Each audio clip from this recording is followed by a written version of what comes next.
내가 그를 만난 것은 연안에서였다. 그곳에 머물러 있던 1937년 초여름 어느 날 나는 노신 도서관에서 영문 책자를 빌려간 사람들의 명단을 훑어보고 있었다. 불과 이러저러한 몇 권의 책만이 대출되고 있는 것 같았다. 그런데 한 사람의 이름이 유난히 눈에 띄었다. 그 사람은 여름 내내 모든 종류의 책과 잡지를 수십 권씩이나 빌려가고 있었던 것이다. 나는 갑자기 호기심이 생겨서 이렇게 많은 책을 빌려가고 있는 사람은 누구지요? 하고 물어보았다. 당시 나로서는 영어로 대화할 수 있는 사람이 몹시 필요했기 때문이었다. 그 사람은 중화 소비에트에 파견되어 와 있는 조선 대표입니다. 그는 지금 군정대학에서 일본 경제와 물리, 화학을 가르치고 있지요. 어떻게 하면 그 사람을 만날 수 있을까요? 외교부에 가 보시지요. 나는 심부름꾼을 통해 언제 한번 조선에 관해 이야기 좀 나누었으면 좋겠다는 내용의 서신을 그 사람에게 보냈다. 그러나 답장이 없었다. 나는 다시 한 통을 더 보냈다. 그런데도 역시 아무런 답장이 없었다. 그 사람은 극비 대표입니다. 아마도 당신을 만나려고 하지 않을 겁니다. 하고 어떤 사람이 알려주었다. 아하, 그래요? 그제서야 나는 사정을 눈치채고 이번 여름에는 조선에 대해 아무것도 알아볼 수 없을 것으로 생각해버렸다. 그리고 나서 일주일쯤 지난 뒤였다. 내 호의를 맡고 있는 소년병이 들어와서 웬 낯선 사람이 찾아왔다고 알려주었다. 들어오시라고 해요. 임시문으로 사용하고 있던 솜이 든 푸른색 커튼을 학자의 손처럼 야윈 손이 옆으로 밀어젖혔다. 그러자 실내의 조명을 받으며 크고 인상적인 사내의 모습이 조용히 나타났다. 그는 당당하고 품위 있는 태도로 인사를 하였으며 우리가 악수할 때 주의 깊게 나를 응시하였다. 밖에는 비가 억수로 쏟아지고 있었고 창문이 종이로 되어 있어서 충분한 조명을 받지는 못하였지만 그의 얼굴은 윤곽이 뚜렷한 것이 묘하게도 중국인 같지는 않았고 반스페인풍의 사람처럼 아주 멋이 있었다. 순간적으로 나는 그 사람이 유럽인이 아닌가 생각하였다. 당신이 이 편지를 제게 보내셨습니까? 하고 그가 영어로 물었다. 아, 맞아요. 당신이 바로 제가 그토록 뵙고 싶어 하던 그 조선 대표시군요. 나는 당신을 위해 조선에 관한 자료를 몇 가지 가지고 왔습니다. 그는 사무적이고 담담한 어조로 말하면서 한 묶음의 서류를 책상 위에 올려놓았다. 그는 접근하기가 매우 어려운 사람이었으며 대답하기 곤란한 신상 문제에 대한 질문을 꺼려하는 눈치가 역력했다. 나는 만년필을 꺼냈다. 그리고 호위병이 촛불을 켜주자 우리는 이야기를 하기 위해 자리에 앉았다. 1시간쯤 지났을 무렵 통계 숫자를 쓰고 있는데 손에 경련이 일어났다. 날씨마저 추웠다. 이 중화 소비에트의 수도는 산속에 있는 데다가 중국 본토를 내몽고 만주와 갈라놓고 있는 만리장성의 북서쪽 성벽으로부터 불과 50마일밖에 떨어져 있지 않아서 추울 수밖에 없었다. 호위병이 찻잔 2개와 물이 끓고 있는 찻주전자를 가져다 주었다. 이 조선인은 틀림없이 음모 가형이구나 하고 나는 단정 지었다. 위험하기 짝이 없는 지하혁명운동을 하면서 살아온 이 망명객은 수수하고 침착하며 자제력은 있었지만 예민하고 신경질적이었다. 야위고 감정을 잘 드러내는 저 얼굴에는 감옥의 창백함이 남아있는 것일까? 그러나 그의 지혜롭고 반짝이는 눈동자는 정직하고 사리가 분명한 것 같아서 나는 용기를 냈다. 나는 작년 여름의 대부분을 조선과 만주에서 보냈답니다. 하고 나는 과감히 말을 꺼냈다. 금강산도 구경하고 싶었고 조선을 알고 싶기도 해서 조선에 갔던 거지요. 그다지 많은 것을 배우지는 못했지만 등산은 마음껏 했어요. 금강산에 올라갔다가 최고봉 정상에서 몇 년 만에 처음 있는 지독한 태풍을 만나기도 했지요. 거의 모든 다리와 줄과 쇠줄이 파괴되어 있더군요. 곳곳에서 급류를 건너지 않으면 안 되었어요. 하지만 조선인 안내자가 우리를 무사히 산 아래까지 데려다 주었지요. 그렇습니다. 당시 조선에는 큰 물난리가 났었습니다. 나는 그 후 서울의 어느 다리 위에서 그 광경을 목격할 수 있었어요. 소, 돼지, 닭, 집들이 흙탕물 속으로 마구 떠내려가고 있더군요. 그렇지만 조선의 시냇물이 평상시에는 얼마나 맑고 깨끗한지 아십니까? 이 질문에는 향수가 강하게 배어 있었다. 중국에서는 맑은 강물이나 시냇물을 한 번도 본 적이 없습니다. 우리 조선 사람들은 조선의 강에서 투신자살할 수 있다는 것을 다행으로 여긴답니다. 중국의 강들은 그러기에는 너무 더럽지요. 당신네 조선인들도 일본 사람만큼이나 자살을 좋아하는 모양이지요. 자살은 식민지 민중이 요구할 수 있는 불과 몇 안 되는 존엄한 인간의 권리 중의 하나입니다. 그러나 우리에게는 자살마저도 선택할 자유가 없습니다. 당신이 말씀하신 서울의 그 다리 위에는 벌써 오래전에 일본 놈들이 편말을 세워두었지요. 거기에는 5분만 기다리시오 라고 쓰여 있답니다. 굶주린 아기 엄마들이 종종 자기 자식을 강물에 집어던지고는 자신도 뛰어든답니다. 그래서 전담 경찰이 파견되었지요.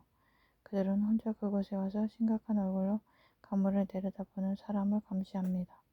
이것이 우리 조선 사람에 대해 베푸는 훌륭한 친절이라고 그놈들은 생각합니다. 안동 부근에 있는 압록강 또한 자살하기에는 딱 좋은 곳이지요. 자살하지 않으려면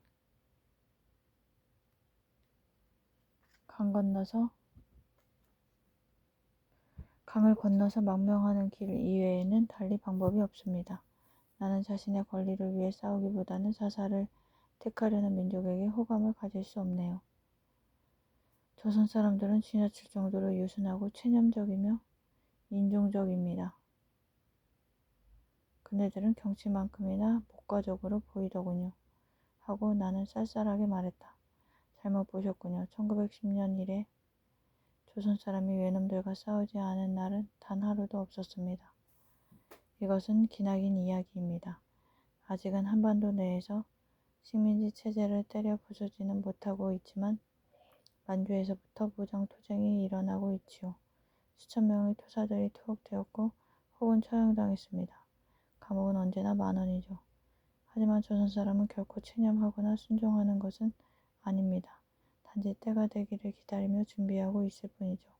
그렇습니다. 조선 사람들은 천성적으로 유순하고 인종적입니다. 그러나 지독히 오랫동안 신음해왔던 참을성 많은 사람이 터뜨리는 분노보다 더 큰 분노는 없습니다. 그야말로 유순한 부를 주의하세요 라고 해야 할 것이지요. 그런 것 같군요. 우리들 속담에는 참을성 있는 사람의 분노를 조심하라는 말이 있지요. 동양에서는 조선인을 사나운 민족이라고 생각합니다. 조선 사람들은 툭하면 말다툼을 하고 싸움을 벌입니다. 또 자존심이 강하고 예민합니다. 원수는 반드시 갚으며 여간에서는 용서해주지 않습니다. 또 자신의 잘못을 고치려고 애쓰며 결코 잊지 않습니다. 모든 조선 사람은 원수와 친구를 가지고 있습니다. 외놈들은 개인적으로 우리 조선 사람들을 대단히 두려워합니다. 왜냐하면 우리들이 자기들과 너무도 닮았기 때문이죠. 조선인은 반도 민족입니다. 그러니까 반은 섬의 민족이며 반은 대륙의 민족입니다. 또한 산악 민족이기도 하지요. 당신은 현재 일본이 조선 때문에 고전하고 있다고 생각하시나요? 일본은 언제나 조선 문제로 애를 태우고 있습니다. 조선에는 외놈 첩자들이 우글거리고 있지요. 이 앞잡이들은 아무리 작은 불평이나 반역의 사소한 징조라도 놓칠세라 경계하면서 눈에 불을 켜고 동정을 살피고 있습니다. 조선으로 우송되는 편지는 모조리 검열되고 있다고 생각됩니다. 일본은 조선에서 비밀정보 요원으로 구성된 대부대로 훈련시켜 왔습니다. 조선을 점령군으로 물샐 틈 없이 포위하기 전까지는 외놈들은 단 한 놈도 편안하게 쉬지 못할 겁니다. 하지만 놈들은 이제 더 이상 조선 땅을 군홧발로 짓밟을 수 없습니다. 과거와 같은 방식으로 수탈을 계속할 수도 없습니다. 바로 이것이 놈들이 무력으로 만주와 화북을 점령하려는 이유 중의 하나입니다. 또한 일본이 새로운 식민지를 찾아내어 조선에 대한 압력을 늦추지 않으면 안 되는 이유이기도 하지요. 일본에게 조선은 인과응보의 거대한 창고입니다. 이 점은 불교 신자가 아니라도 이해할 수 있을 겁니다. 그리고 오늘날 일본의 지배계급에게는 또 하나의 걱정거리가 있지요. 그네들은 일본 민중과 조선 민중 간의 협력을 두려워하고 있습니다. 조일량 국민의 공통의 이해와 지리적 관계는 너무도 긴밀하므로 어떠한 일시적인 안락도 허용될 수가 없습니다. 조선 민중은 일본 혁명의 매우 중요한 동맹자입니다. 일본인은 자국 내에서 높아지고 있는 내부 압력이 조선에 저장되어 있는 압력과 연합하여 폭발하기 전에 미리 일본군을 중국과 만주 전역에 진주시키는 이때 군사보험을 감행할 겁니다. 그러나 현재 조선에서는 아무 일도 일어나지 않고 있잖아요. 지금 당장 어떤 일이 일어나는 것은 아닙니다. 역사는 예정된 때를 기다리고 있습니다. 그때가 오면 거세게 일어날 겁니다. 그때가 멀지 않았다고 생각합니다. 세계의 이목을 전혀 끌지 못하는 조그마한 일들이 지금 조선에서는 일어나고 있습니다. 만일 조선으로부터 오는 뉴스에 아무런 검열도 없다면 나는 희망을 잃기 시작할 겁니다. 일본은 절대로 조선에서 뉴스가 새나가도록 내버려 두지 않습니다. 당신은 이 점을 느끼신 적이 있나요? 계속 느껴왔어요. 조선은 폐쇄된 나라였어요. 그곳에 있는 동안 나는 마치 아무런 소리도 들리지 않는 완전 밀폐된 통 속에 있는 듯한 느낌이 들었어요. 대기는 죽음처럼 음침하고 수산하더군요. 선교사들은 아무것도 말하려 하지 않았습니다. 선교사들 말에 의하면 편지는 모조리 검열당하고 조선인들이 참석하는 모든 집회에는 반드시 외놈 첩자들이 온다고 하더군요. 나는 조선에 관한 서적조차도 구할 수가 없었어요. 출발하기 전에는 조선에 관해 입수할 수 있는 것은 닥치는 대로 읽으려고 했었지요. 그러나 북경에서 발간된 고작 3권의 서적이 전부였습니다. 그 책에서는 아무런 지식도 얻지 못했어요. 출판 목록도 조사해 보았죠. 그러나 현재의 정치, 경제에 관한 서적은 단 한 권도 없었습니다. 그래서 나는 대단히 실망했지요. 그럴 겁니다. 나 역시 조선에 관해 쓴 책은 모조리 읽었습니다. 그런데 중요한 문제들에 대해 조금이라도 진실되게 다룬 책은 한 권도 없었습니다. 읽을 만한 책이라고는 5권 뿐이었습니다. 그렇다면 당신은 조선과 일본의 정황에 관한 모든 것을 말씀해 주셔야만 할 것 같군요. 내가 조선에 대해 알 수 있는 방법이 그 길 밖에는 없지 않겠어요? 내 힘 닿는 데까지 기꺼이 노력해 보겠습니다. 조선의 재반 문제를 세계에 알리는 것은 우리 조선 사람들에게는 대단히 중요합니다. 시간이 있으실 때 연락해 주십시오. 그러면 즉시 달려오겠습니다. 나는 그에게 감사하다고 말하고 다음날 오후에 다시 만나기로 약속하였다. 여러 가지 면에서 조선은 극동에서 가장 아름다운 나라이다. 선이 날카로우면서도 아름다운 산과 물살이 세찬 맑은 강, 비에 씻긴 듯한 깨끗한 기상과 푸른 전기에 넘치는 수려한 산소. 이렇듯 조선은 그 이름대로 금수강산이다. 그것은 어딘지 모르게 일본을 연상시킨다. 그러나 그것은 일본의 축소판이 아니라 더욱 확대된 느낌이다. 경치는 소박하지만 동산과 계곡이 영화에서와 같은 풍치를 이룬다. 아담한 초가집들이 고대 히랍의 아카디아 춘장의 우아한 풍치를 방불케 하며 꼬불꼬불한 골목길 양켠에 오붓이 자리 잡고 있어 잠옷 목가적인 정취를 자아낸다. 반짝이는 주역들이 깔려있는 냇가에서는 시골 아낙네와 처녀들이 무명옷을 눈처럼 희게 빨고 있다. 이상주의자와 순교자의 민족이 아니라면 이처럼 눈부시도록 깨끗한 청결을 위하여 그토록 힘든 노동을 감내하지는 않으리라. 일본은 화려하기는 하지만 그림 엽서류의 디자인처럼 약간은 인공적이다. 반면에 조선은 순수하고 자연적이다. 일본은 소리의 나라이다. 게다짝 소리. 터벅터벅 끊어지는 발음. 오가는 교통수단의 소음. 미닫이 창이나 문을 끊임없이 여닫는 소리. 조그마한 가구를 이리저리 옮겨놓는 소리. 조선은 조용하고 부드럽게 움직인다. 끊임없이 고개를 위아래로 끄덕거리거나 여신 허리를 굽실거리며 손님을 맞이하지도 않는다. 인간관계에 스스럼이 없고 태평하다. 조선의 여인들은 다정하고 얌전하며 수줍음을 잘 탄다. 그네들은 흰 저고리에 남색이 흘러넘치는 듯한 치마를 허리 훨씬 위쪽에서 동여매며 성모 마리아처럼 머리를 깔끔하게 빗어넘겨 낭자를 틀어 몸치장을 한다. 나는 주저하지 않고 조선인이 극동에서 가장 잘생긴 민족이라고 단정하였다. 키가 크고 선이 굵으며 강인하고 힘이 세며 항상 균형이 잘 잡혀 있어 뛰어난 운동선수들을 배출하고 있다. 내가 조선에 있을 때 손기정이라는 조선 젊은이가 올림픽에서 금메달을 땄다는 소식을 들었다. 조선 사람들은 대단히 흥분하였으며 그 뉴스는 어느 곳에서나 화제거리가 되었다. 그러자 일본인들은 모든 신문사에 압력을 넣어서 마침내 그 사람이 조선 이름을 가지기는 했지만 사실은 일본 사람이라고 하는 날조된 성명서를 내게 하였던 것이다. 일본에서는 일본인의 승리라고 하여 그 공적이 크게 보도되었다. 도대체 그 사람이 조선인입니까? 일본인입니까?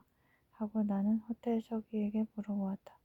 아마도 조선 사람일 겁니다. 그 일본인 서기는 빙그레 웃으면서 목소리를 낮추었다. 하지만 그대로 발표한다면 조선 놈들은 엄청나게 건방지게 될 겁니다. 그러면 사고가 일어나겠지요. 조선 놈들이 바로 이 자리에서 축하 행사를 시작하는 날이면 야단이니까요. 조선 사람 중에는 아주 잘생기고 이목구비가 뚜렷한 사람이 수두룩하다. 그 생김새는 보통 일본인과 중국인의 특징이 혼합되어 있는 것 같다. 조선 사람은 영화배우로서 일본과 중국 양국에서 모두 수요가 높다. 그 중에는 무성영화 시대의 멋진 거슬머리 배우 하야카와 유키군이 유일하게 미국 관종의 우상이 된 단 한 명의 조선인 배우 하야카와 유키군이를 연상시키는 사람도 있다. 그러나 지금 할리우드에 있는 조선인 배우 필립 안창호의 아들 필립이야말로 가장 전형적인 사람이다. 중국 제1의 인기 영화배우 김찬도 조선인인데 뉴욕에서도 공연된 바 있는 영화 검은 매미의 주역을 맡고 있다. 조선 여인 중에는 우아하고 천사 같은 마음씨를 가진 선녀같이 아름다운 아가씨가 수두룩하다.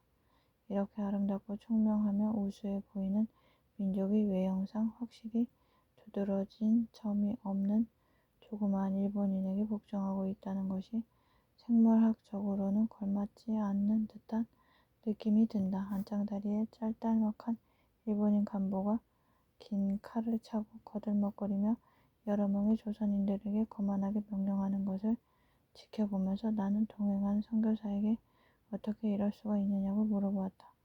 아마도 열등감이 도리어 뛰어난 성취 능력의 동기가 될 수도 있지 않겠어요? 하고 그녀는 대답하였다. 하지만 조선 사람들은 바보임에 틀림없어요. 아니에요. 그네들은 일본인들보다 훨씬 더 청명하지요. 일본인은 이제 겨우 근대적인 군비에서 선두를 달리게 되었을 뿐이라고 생각합니다. 조선에 나와 있는 선교사들은 진정으로 조선인들을 사랑하며 그들을 찬양한다. 이 땅의 선교사들에게는 일본이나 중국의 전도사업에서 나타났던 것과 같은 민족 문제라는 어려움이 하나도 없는 것 같다. 김산, 이것은 그의 대여섯 가지 가명 가운데 하나에 불과하다. 김산은 다음날 오후 약속 시간에 찾아왔다. 그 다음 날도 나는 조선에 대해 많은 질문을 하였고 조선에 대해서도 일본에 대해서도 물어보았다. 그러면서 우리는 장시간 토론을 하였다. 처음에는 며칠 내로 일을 끝내버리려고 생각했었는데 이럭저럭 하는 사이에 점점 더 깊이 빠져들어가고 있다는 것을 느꼈다. 나는 내 입장을 재차 확인하기 위해 설명을 하였다. 당신도 아시다시피 나는 개인적으로는 조선에 대해 별 관심이 없어요. 물론 극동의 일반적인 배경을 확실히 알기 위해 조선에 관해 배우고 싶기는 합니다. 하지만 나의 시간과 정력에는 한계가 있습니다. 이 자료들을 모두 어떻게 처리해야 좋을지 도무지 모르겠어요. 실제로 흥미가 있는 것은 직접적으로 중대한 것, 즉 역사를 만들고 있는 운동뿐입니다. 오늘날의 세계는 너무도 빨리 변화하기 때문에 다른 것에 한눈팔 시간이 없을 지경입니다. 그렇기 때문에 중화 소비에트 운동에 대해 조금이라도 배우려고 고생하며 여기 온 겁니다. 그래서 나는 이 운동에 관한 책 한 권을 가능한 한 빨리 쓰려고 합니다. 이 일을 위해 자료를 모으고 정리하는 데 전력을 기울이지 않으면 안 됩니다. 우리들 일은 내일까지 끝마쳐야만 할 것 같습니다. 안 그러면 나는 산더미 같은 자료 속에 빠져 헤어나지 못할 거예요. 그는 약간 마음이 상한 것 같았다.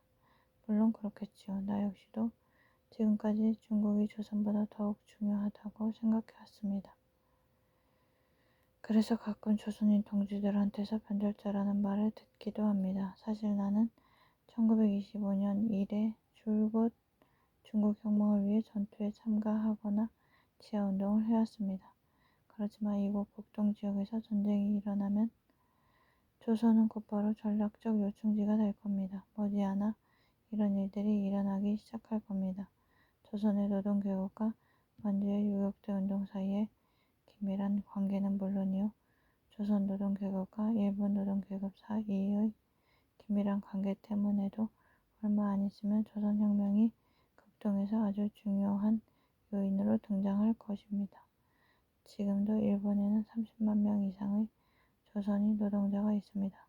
전쟁이란 상황이 벌어지기만 하면 나는 곧바로 만주로 가서 그곳의 조선인 항해무장 독립운동을 지도할 작정입니다. 나와 가장 친한 친구가 지금 만주에 있으면서 제1전선군의 일개 사단을 지휘하고 있는데 그 친구가 자기와 함께 싸우자는 편지를 몇 차례나 보내왔어요. 이 사단은 7,000명의 조선인으로 이루어져 있지요. 나는 부담스러워하며 말했다. 우리는 물론 그 모든 것에 대해 토론하지 않으면 안 되겠지요.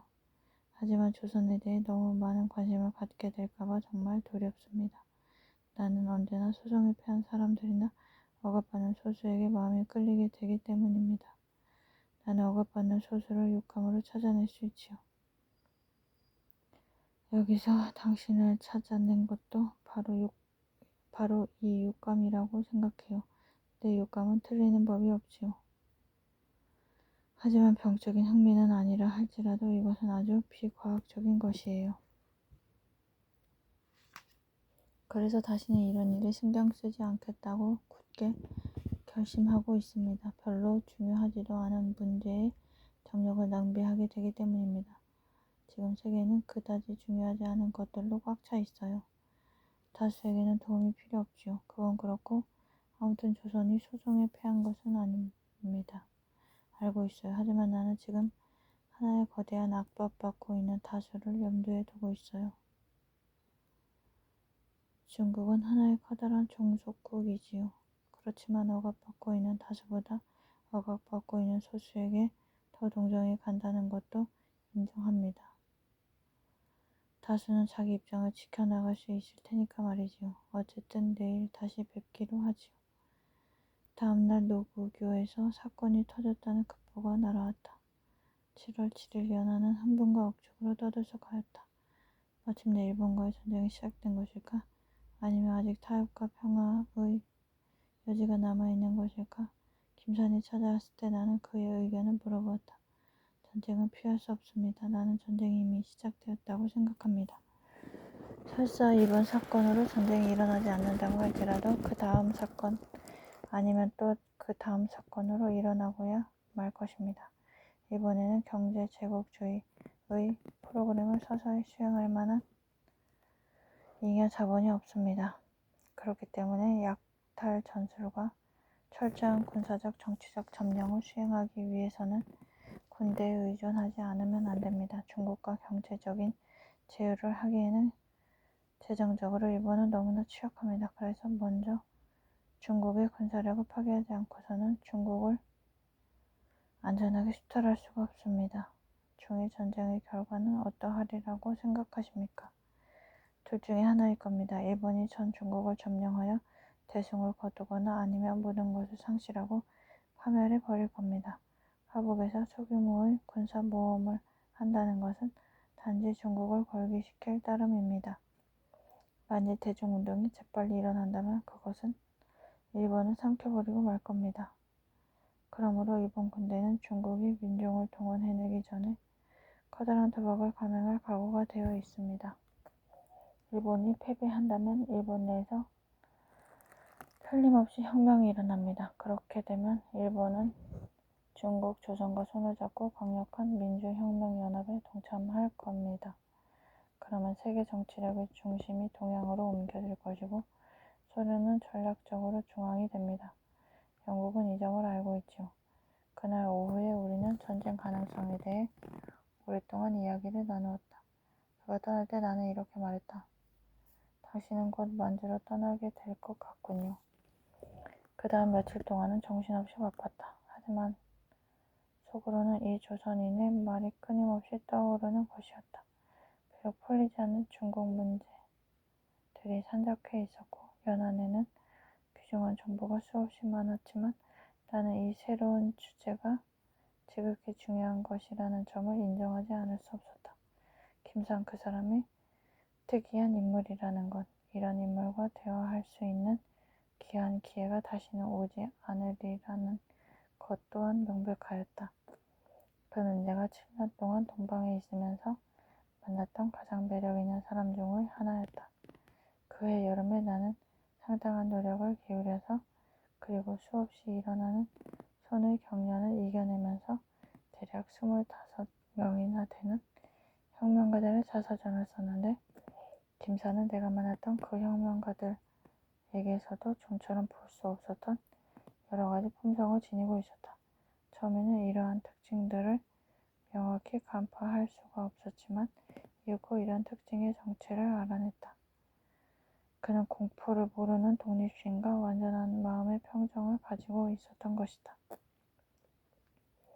그의 견해는 명확했으며 또한 그것은 이론과 경험 양쪽에서 주의 깊게 추론을 한 후에 나온 것이었다. 그는 추종자가 아니라 지도자로서 사물을 고찰하였다. 그는 조선혁명운동의 가장 중요한 지도자 중의 한 사람이었으므로 이것은 아주 당연하게 느껴졌다. 비록 겉으로는 예의가 바르고 세상사에 무관심한 듯이 보이지만 그 저변에는 힘이 있었다. 여기에 있는 이 사람은 결코 무해한 인물은 아니었다. 충실하고도 헌신적인 나의 친구가 될지도 모르지만 또한 적이 될 수도 있었다. 그는 자신의 죽음이나 타인을 살해하는 것에 대해 아무런 두려움도 없을 뿐만 아니라 도덕적으로나 지적으로도 그런 것이 잘못이라고 생각하지도 않으며 또한 그런 것을 피하지도 않을 인물이라고 느껴졌다. 여기 있는 이 사람은 중국과 조선의 현대사를 주조해낸 저 수많은 대피극의 타오르는 불덩이 속에서 단련되고 형성된 사나이였다. 또한 단련된 의지와 결의의 강철 같은 도구로서 뿐만 아니라 감각과 지각을 갖춘 정적인 존재로서 시련 속에서 나타난 사나이였다. 나는 이 사나이에 대해 좀 더 알 수 있는 기회를 놓치지 않겠다고 결심하였다. 문제는 이 초연한 속마음을 털어놓지 않는 인물에게 어떻게 하면 신뢰를 얻어낼 수 있을까 하는 것이었다. 그 사람은 자신에 대한 어떠한 개인적인 정보도 자신에서 제공해 줄 것 같지가 않았다. 이런 활동을 하는 혁명가에게는 자신의 경력을 말할 수 있는 자유가 별로 없으며 나 또한 물어보기가 상당히 두려웠다. 왜냐하면 지하 활동을 하며 살아가는 사람들의 비밀을 섣부르게 다룬다면 그들의 목숨이 위협받을 것이기 때문이었다. 그러나 때로는 공격이 최상의 전술인 것이다. 당신은 정말 재미있는 사람이군요. 안 그래요? 나는 단도직입적으로 찔러 들어갔다. 그는 고르게 난 하얀 치아를 드러내며 껄껄 웃었다. 나는 그가 웃는 것을 처음 본다는 생각이 들었다. 나는 다른 사람에 비해 특별히 단순하지도 않지만 그렇다고 해서 그다지 복잡하지도 않습니다. 나는 당신에 관한 책을 한번 써보고 싶어요. 당신도 아시다시피 나는 될 수 있는 대로 빨리 여기 일을 마무리 지어야만 합니다. 게다가 나는 몸도 별로 좋지가 않고 또 꽤 지쳐 있습니다. 아직 이곳에서 해야 할 일이 산더미 같아 매우 바쁘답니다. 하지만 만일 당신이 지난 이야기를 들려주실 의사가 있으시다면 나는 당신의 전기를 쓸 준비가 되어 있습니다. 나는 이제까지 줄곧 당신 같은 사람을 소재로 소설을 한 편 써보고 싶었어요.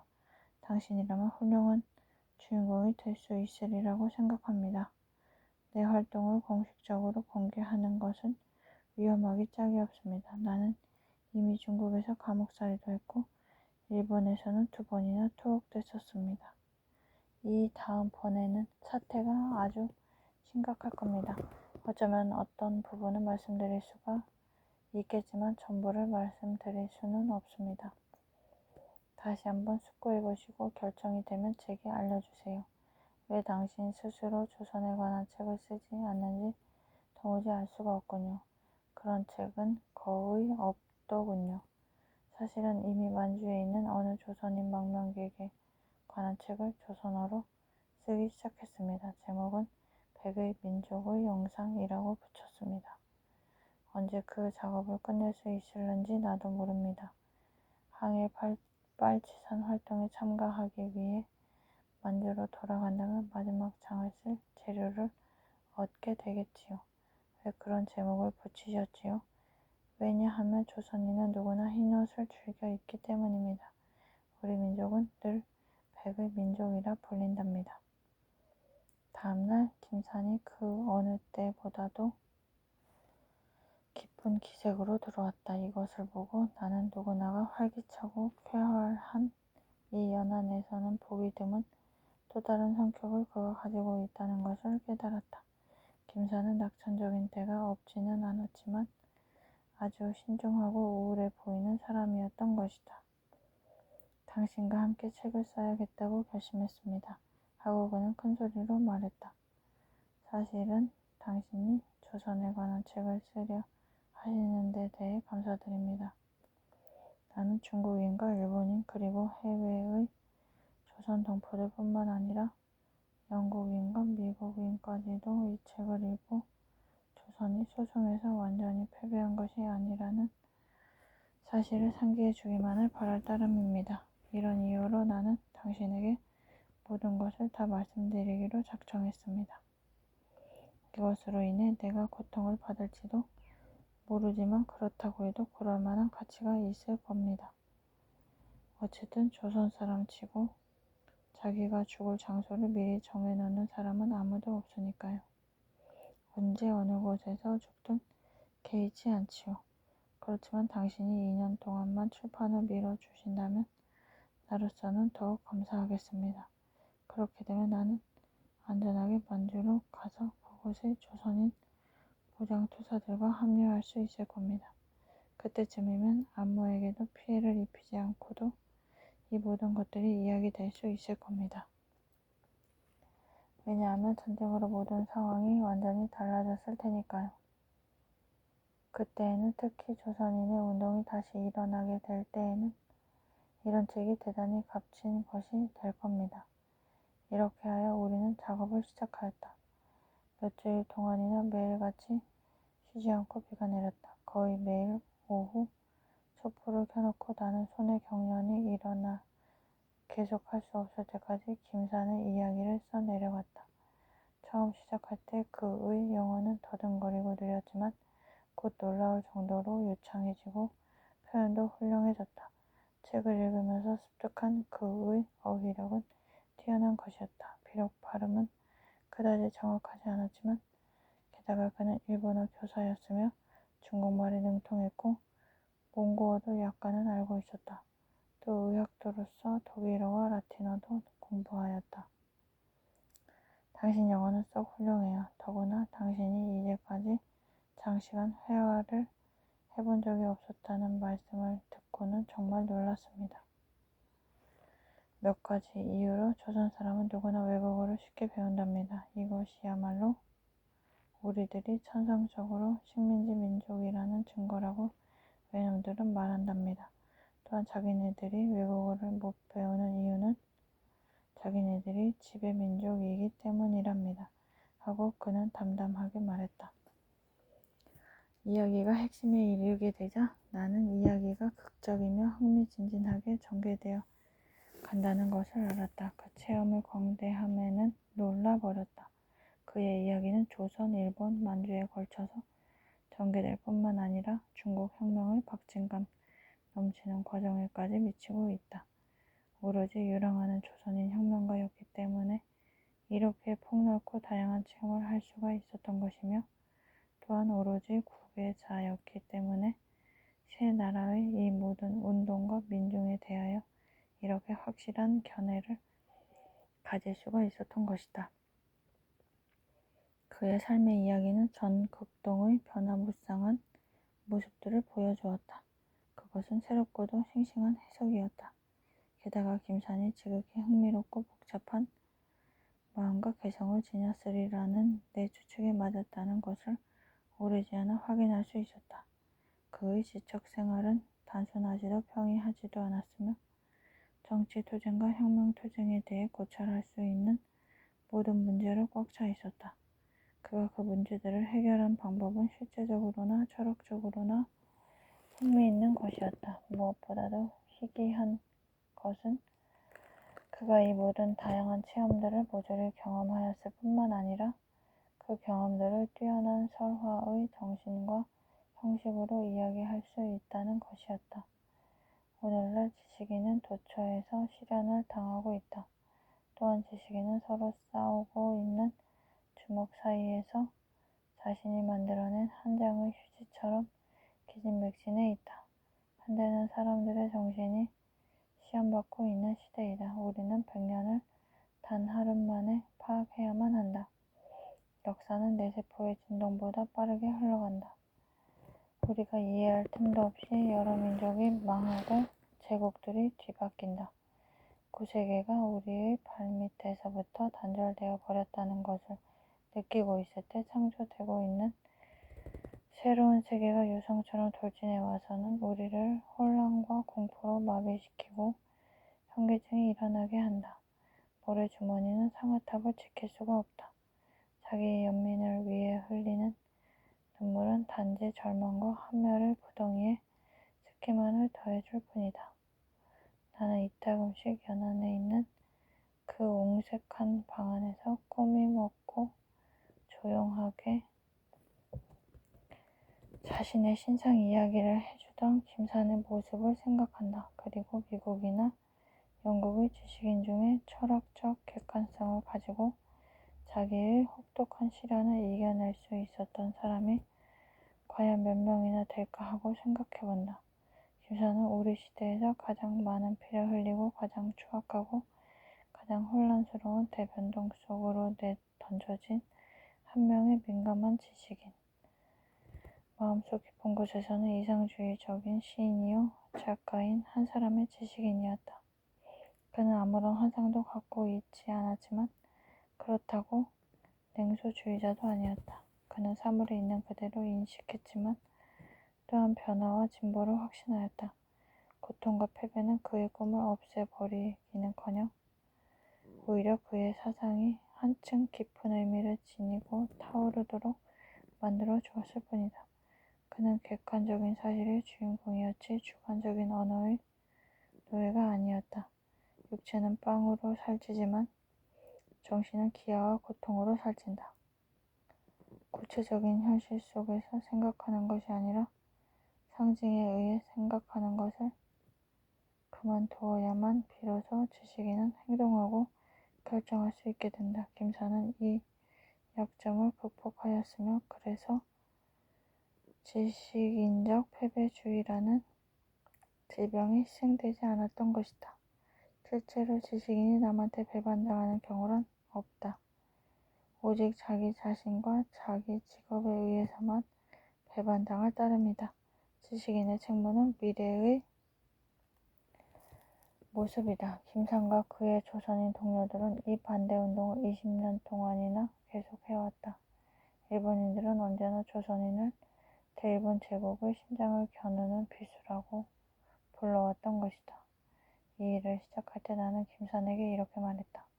우선 당신의 계략적인 경력을 말씀해 주시고 그 다음에 당신의 젊은 시절에 대해 말씀해 주세요. 내 젊은 시절이요? 틀림없이 나는 이제 겨우 32살밖에 안 되었지요. 하지만 나는 내 젊음을 어디에선가 잃어버렸답니다. 어딘지는 알 수 없지만 하고 그는 익살스럽게 대답하였다. 1939년 필리핀 바기오에서 님 웨일즈